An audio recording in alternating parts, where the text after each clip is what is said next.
Nama saya Billy Ramadhandi Haryadi dengan NPM 103270 dari kelas 4TA04 Teknik Sipil Universitas Gunadarma. Di sini saya akan menjelaskan terkait pelaksanaan konstruksi pondasi bor pile Kos Wisma Cendekia. Gedung Kos Wisma Cendekia dibangun oleh PT Cipta Bangun dan dimiliki oleh Dr. Andes Kurniasi Dinaria. Kos Wisma Cendekia terdiri dari 4 lantai dengan luas lantai 1 seluas 351,6 meter persegi dan luas lahan luas 600 meter persegi. Tipe kontrak pada pembangunan Kos Wisma Cendekia adalah unit kontrak dan lump sum. Untuk saat ini, gedung Wisma Cendekia sudah selesai dibangun. Fondasi adalah bagian dari suatu sistem struktur bawah atau substruktur yang menahan berat sendirinya dan seluruh beban gaya dari struktur atas. Kemudian, meneruskannya ke lapisan tanah dan batuan yang terletak di bawahnya. Beban dari kolom yang bekerja pada fondasi ini harus disebarkan ke permukaan tanah yang cukup luas sehingga dapat memikul beban dengan aman. Mari kita bahas metode pelaksanaan fondasi bor pile pada Kos Wisma Cendekia. Metode pelaksanaan pekerjaan fondasi mini pile terdiri dari marking titik fondasi, fabrikasi mini pile, pemasangan mini pile, kontrol ketegangan mini pile, pemanjangan mini pile, pemasangan pile cap, perawatan pile cap. Berikut adalah langkah-langkah metode pelaksanaan pekerjaan fondasi mini pile. Langkah pertama adalah marking titik fondasi.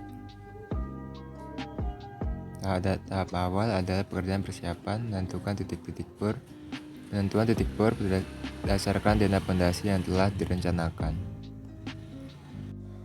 Metode pelaksanaan pekerjaan fondasi mini pile yang kedua adalah fabrikasi mini pile.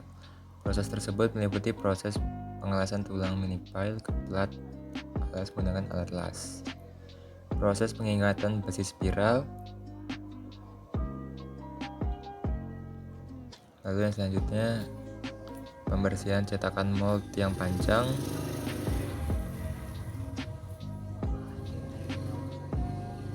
pemberian pelumas pada cetakan mold,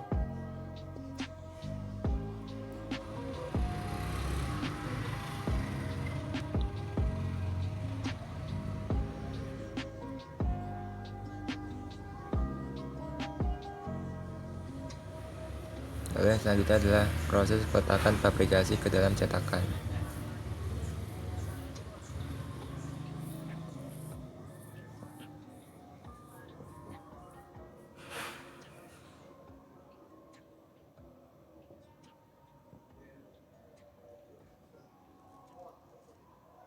Lalu yang selanjutnya proses pengingatan fabrikasi ke batang penyangga pada cetakan agar tidak keluar dari area cetakan.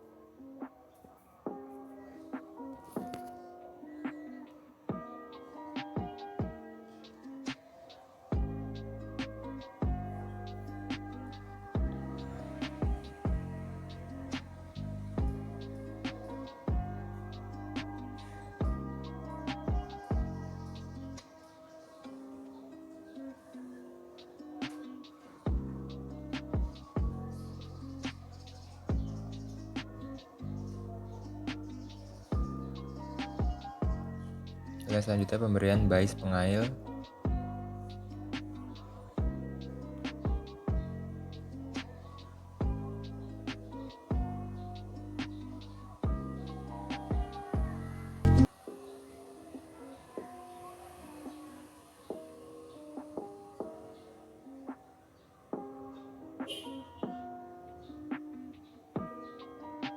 lalu yang terakhir adalah proses pengecoran bor pile.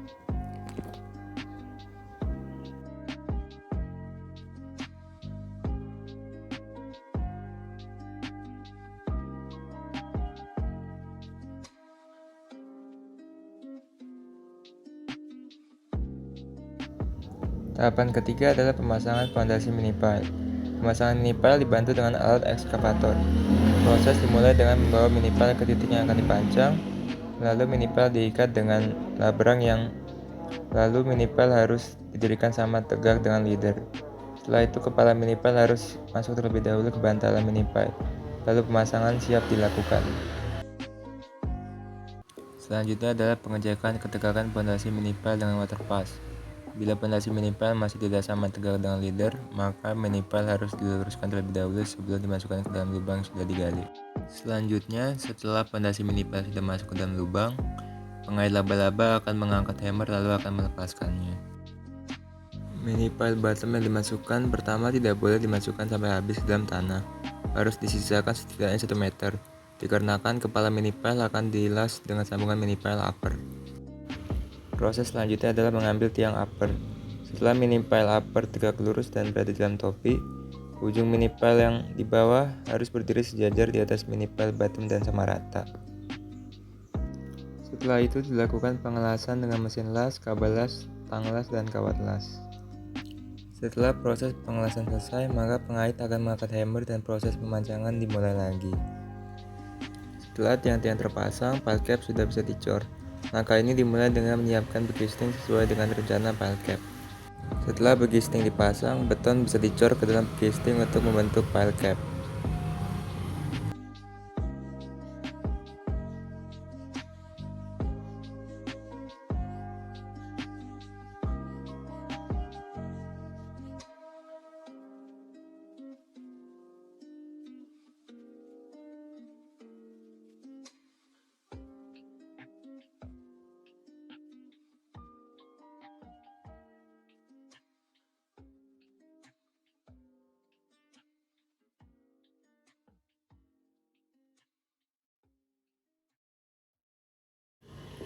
Setelah pile cap dicor, lalu proses pengeringan dan perawatan harus dilakukan. Setelah beton yang dicor sudah kering setelah 12 jam, gisting sudah bisa dilepas lalu dilakukan curing. Proses pelaksanaan pekerjaan pondasi minipile tidak selamanya berjalan sesuai rencana. Kondisi di lapangan akan memunculkan berbagai kendala dan permasalahan yang beda pada setiap proyeknya. Permasalahan yang sering muncul dalam proses pelaksanaan pekerjaan pondasi minipile adalah sebagai berikut. Retak atau pecahnya kepala tiang. Retak atau pecahnya kepala tiang pada proses pemancangan biasa disebabkan oleh energi pemancangan yang melebihi kemampuan tiang pancang. Tiang pancang terpancang tidak lurus. Tiang pancang terpancang tidak lurus biasa terjadi disebabkan oleh pada saat pengecekan kedekakan tiang kurang tepat atau tidak menggunakan waterpass. Kondisi tanah yang kurang baik, misalnya kondisi tanah di lapangan kondisi lembek, akan mengganggu pemancangan pondasi. Kondisi tanah yang lembek di lokasi menyebabkan dorongan air ke samping cukup besar. Kondisi tanah rawa. Kondisi tanah seperti ini dapat menimbulkan pergerakan horizontal ketika dilakukan pemancangan pondasi. Pada saat kondisi curah hujan tinggi, tanah bekas rawa juga dapat menimbulkan longsor saat pemancangan. Itulah metode pelaksanaan terkait pondasi minipile pada pembangunan gedung. Terima kasih sudah menonton video ini, semoga menambah wawasan terkait pembangunan pondasi bor pile pada pembangunan gedung. Dan saya juga berterima kasih kepada pihak-pihak yang telah membantu saya yang merupakan sumber-sumber dari video ini.